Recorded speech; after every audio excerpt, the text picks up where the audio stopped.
الحمدللہ، آیت الکرسی پڑھنے کی بڑی فضیلت ہے۔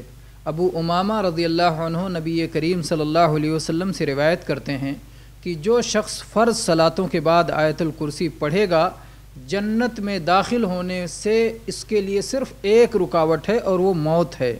یہ حدیث صحیح الجامع الصغیر میں 6464 نمبر پر موجود ہے، اور ابی بن کعب رضی اللہ عنہ کی حدیث جو صحیح مسلم میں 258 نمبر پر موجود ہے کہ نبی کریم صلی اللہ علیہ وسلم نے فرمایا کہ اے ابو المنذر، کیا تم جانتے ہو کہ اللہ کی کتاب کی کون سی آیت تمہارے ساتھ سب سے عظیم تر ہے؟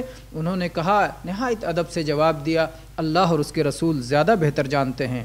اللہ کے نبی کریم صلی اللہ علیہ وسلم نے پھر وہی سوال دہرایا، اے ابو المنذر، کیا جانتے ہو اللہ کی کتاب کی کون سی آیت تمہارے ساتھ سب سے عظیم تر ہے؟ تو کہا انہوں نے، اللہ لا الہ الا هو الحی القیوم، یعنی آیت الکرسی پڑھی۔ اللہ کے نبی کریم صلی اللہ علیہ وسلم نے اپنا دست مبارک ان کے سینے پہ رکھا اور فرمایا، اللہ کی قسم ابو المنذر، علم تم کو مبارک ہو۔ آپ نے خوشخبری دی، گویا آپ نے تاکید کی کہ سب سے عظیم آیت الکرسی ہے۔ الحمدللہ۔